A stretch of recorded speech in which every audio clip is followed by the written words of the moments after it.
Throughout the men's lives, the progression of syphilis in their bodies was monitored, and at their deaths, autopsies were performed. But by 1947, 15 years after the start of the study, unknown to the men themselves, a cure for syphilis had been found. Even after the invention of penicillin, when there could have been relief for these syphilitic men, it wasn't given because that would ruin the experiment. At that point, continuing the study of untreated syphilis in the Negro male was utterly wrong. No one knows exactly how many men died in the next 20 years as a direct result of not being treated. By the 1960s, a new era of civil rights was dawning, and questions began to be asked.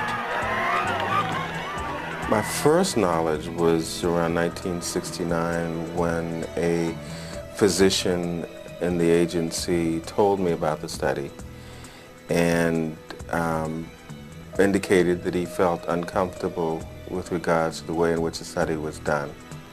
The study was finally ended in 1972 after it was exposed as unethical. When I finally read in the paper, I was angry. I was hostile. I felt like I had been trapped into something that I had no knowledge of and I had no control of. It was sustained by the government, supported financially by the government, and they merely turned their head because they considered black people expendable and of lesser people. On the 16th of May 1997, 65 years after the study began, President Clinton publicly apologized for what had happened. We can stop turning our heads away. We can look at you in the eye and finally say, on behalf of the American people, what the United States government did was shameful, and I am sorry. For the assembled survivors and relatives of the deceased, it was an emotional day. It was a very, very, very tearful ceremony. I looked at the survivors, I thought about my father, I thought about the atrocity, I was bitter, and I was happy. A group of people used as a medical experiment, a conspiracy that really happened. But could it happen again? The legacy of the Tuskegee study is primarily in establishing the safeguards that we have for doing research today. What happened to them will not happen to anyone else if our laws are followed. But despite such assurances, the terrible legacy of Tuskegee has left America's black community suspicious. There are those who still believe the authorities are out to get them.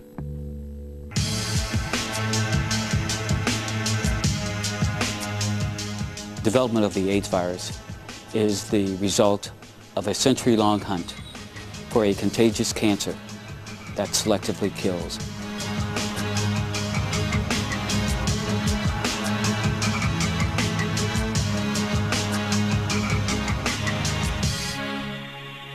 Whenever I think there's a disease that disproportionately affects the black community, the reality of our history with governmental experiments and so forth comes to bear on how we're going to interpret this new affliction. AIDS, the modern plague. More than 18 million deaths and an estimated 34 million people infected with HIV. No one knows where the disease came from, or do they? One of the conspiracy theories is that the virus, HIV, is a biological warfare agent. According to all the scientific evidence, the vaccine given to gay men in New York City and blacks in Central Africa in 1974 was the vaccine that delivered AIDS to the world. In other words, AIDS is no accident. Vaccines given to vulnerable communities were infected with HIV. But if this is true, it begs the question, why? To support the intentional theory of AIDS, all one has to do is look at the outcome. There appears to be a 50-year paper trail with respect to concern as a national security priority that the overpopulation of Africa was an issue that would have to be dealt with. 73% of HIV/AIDS patients in the United States are black and Hispanic. This is after half of the gay population has been killed. Looking in Africa, you see a more horrific and equally racist picture. But medical experts pour scorn on such conspiracy theories. I know, just as other workers in the field know, that no such program ever existed. You don't want to expose someone to a biological agent and then hope that they will die in 12 years. It's ridiculous. So, if the HIV virus wasn't manufactured to target specific groups, could it have been unintentionally spread by polio vaccines? In September 2000, journalist Ed Hooper claimed that scientists working in the Belgian Congo in the 1950s grew their polio vaccines in chimpanzee kidney cells, which, unknown to them, were infected with the HIV virus. Impossible, say the scientists. It has been shown that the process of developing the vaccine would inactivate the virus of AIDS, even if it were present. If you look at the distribution of the vaccine and the distribution of HIV, you'll immediately say, oh, I don't think so. Such accusations must be answered, not just for the sake of my personal reputation, but because if such accusations are allowed to stand, then the public begins to believe them. The question remains, where did HIV come from? The consensus is that it came from chimpanzees. In scientific terms, it crossed the species barrier. The HIV virus began its history in Africa. The estimate made by scientists is that it transferred from chimpanzee to human in about 1930. How this happened, no one knows. What we do know is that HIV is wreaking havoc. Unless a vaccine is developed worldwide, another 100 million people will become infected in the next 10 years. Once a conspiracy theory gets started, it takes on a life of its own. Take fluoridation, the process of adding the chemical fluoride to drinking water. If you have access to public water supplies, you hold the power to intoxicate mass populations. You therefore hold the power to commit genocide. It's an essential. We all need water, and to put something in our drinking water, in my opinion, is absolutely criminal. The debate about fluoride has raged for nearly 60 years. Fluoridation has even been called a communist plot. Its role is still a hot topic. Fluoride is not only a great rat poison, but it is toxic to human beings. I've never seen any kind of scientific study or know of one that has proved the ill effects of fluoridation. It is a drug and it is a poison. The element fluoride is naturally present in some drinking water. Unfortunately, that gives the notion that it's safe, which it's not. The first artificial fluoridation occurred in 1945 in the United States. Water is now fluoridated in the U.S. just about everywhere, and generations have grown up with it and with much better teeth as a result. Worldwide, there's 300 million people receiving fluoridated water for 30 or 40 years. But for the anti-fluoride camp, it's not just about dental health. It's far more sinister. It's a scam. It's a way of getting rid of a noxious product through the human kidney and get very well paid for it. The conspiracy theory is that fluoride is a waste product which is put into water, solving a disposal problem for big business. It's a waste product of the fertilizer industry, it's a waste product of brick making, and it's also a waste product of aluminium smelting. The story goes, industries can sell fluoride to the water companies instead of paying for it to be disposed of. The idea that this is an ingenious scheme for dumping waste is another one of these fantasies, I'm afraid.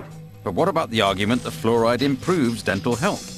There's substantial evidence that this is true, but some dentists argue we're getting too much fluoride. I cannot understand why they should want extra fluoride in water when we know there's an awful lot of fluoride in toothpaste and people are probably getting poisoned by their toothpaste. Even those in favour of fluoride agree it should be taken in moderation. Young children particularly actually swallow some of the toothpaste, so we try and teach mothers to use a pea size of fluoride toothpaste, to use a child-sized brush, and those messages are getting home. Perhaps arguments about fluoridation mask deeper fears. We should not be allowing the government to dictate what should be injected into our bodies or placed in our water supplies. If they are prepared to do this, a really unscrupulous government could be prepared to put some other kind of mind-altering drug into the water. Why don't we put Prozac into the water and vote for the same government year after year after year?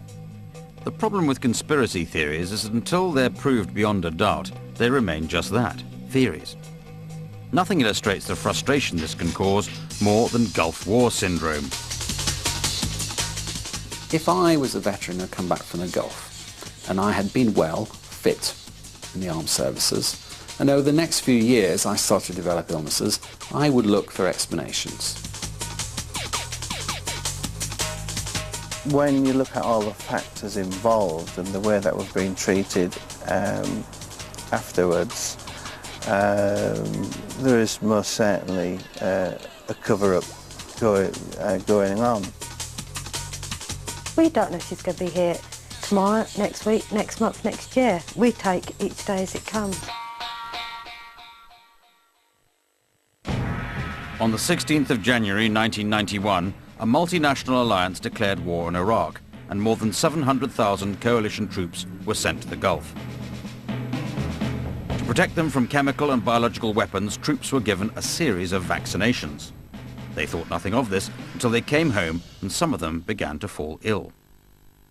Before I went to the Gulf War, I was extremely fit. I was a marathon runner, and when I came back, I started up my running again, and the furthest I could go was about 5 miles. There is no doubt at all that going to the Gulf has had a deleterious effect on the health of UK and American servicemen and women. There is therefore a Gulf health effect of Gulf illnesses. But could it just be post-traumatic stress disorder? Military officers, doctors, journalists have noticed repeatedly that modern warfare is followed by a period of illness in troops. If you send young men to war, some come back with psychiatric and psychological injuries. But that alone does not explain the Gulf War illness effect. Gulf War illness is characterized by a bewildering array of symptoms. I'm starting to lose sensation in my fingertips. If I'm drinking, water trickles out the corner of my mouth like it does with a stroke victim. Some veterans believe their children, born disabled after the conflict, have also been affected by Gulf War syndrome. She's classified as chronically ill. If you took her feed away, then she would die. She'd die very quickly. As yet, no one will even confirm that Gulf War syndrome exists. I think it's important to be precise because if one does endorse Gulf War syndrome, one is again suggesting that this is a single illness with a single cause. And all along, all the research suggests this is a multitude of problems with a multitude of causes. When these people have come back, some of them are very ill. There's no shadow of doubt about that. Some of these symptoms are very perplexing. The best medical advice in the world has so far failed to come up with an answer to what it is. All I want to do is really see my daughters grow into adult life. And I don't know if that's going to happen. Providing answers to complicated questions is the role of medical research. Let us be in no doubt about what we are witnessing today, a revolution in medical science whose implications far surpass even the discovery of antibiotics. In June 2000, the success of a major research project was announced, which promised us more answers than ever before. The Human Genome Project, I think you could say, is just the most important scientific project ever carried out, if you say, with relevance to human life. So what is it? The Human Genome Project is a collaboration to map the precise composition of our genes, a human blueprint. They tell us that we'll be able to identify what causes diseases, many diseases, genetic diseases, and because of what this thing called gene therapy is, we'll be able to treat these. It will kind of usher in a new era of medicine in which we'll all have drugs sort of personally designed according to our genes. Unsurprisingly, something which smacks of a brave new world is attracting the conspiracy theorists. There's major concern among even, I believe, a consensus of scientists worldwide that we're playing with fire. We do see the possibility of, developing of a genetic underclass and a sort of genetic elite, which, is a horrific possibility. I would not want the research to bring us to a point where I would have been screened out before I had a chance to live. One promised benefit of the Human Genome Project is it'll be possible to screen embryos for genetic defects. This raises huge ethical questions, mainly about the rights of parents to decide whether a disabled child should be born. I don't think you know the hell that many parents go through because of terrible throes of the genetic dice. All they see is the images of disability that are in the press and the media, and most of them, almost overwhelmingly, are negative. It's within that climate that, parents come to make these choices. Scientists involved in the project take a somewhat different view. Disabled people have a pretty rough time, and I think the fact that we don't want or want to decrease the number of future disabled people born doesn't mean that, we won't love a child who's disabled. There's an important argument that if you introduce a policy to reduce or eliminate a condition, that may lead to increased discrimination against people who have that condition.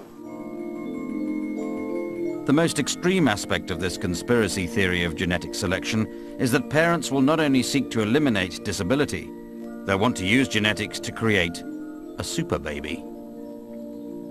Opinion polls say that a lot of people, if they could choose the sex, the height, the appearance, the IQ of their child, they would think that this would be a lovely thing to do. The Frankensteinian notion that we can create a super race of stronger, more powerful, more intelligent type of babies, to play that level of God with no risk is absurd. If you want to say it's going to be very intelligent and it's going to be very attractive and it's going to be very healthy, I think you could say all parents would like that. So what's wrong with it? Disabled activists say the whole premise is wrong. All babies are perfect people. They may come in different guises, but they are perfect people and part of the whole jigsaw of the world. So is the genetic engineering of the next generation fundamentally flawed? To look for perfect children is looking for utopia, and utopia just does not exist. And anyway, I'm not sure I would want to live in utopia. The fertilised egg, which produced me with my shortness, also produced me with an above average intelligence. If you're asking, did I want to be the result of another fertilised egg, I'm not sure. If it meant I was tall but stupid, probably not.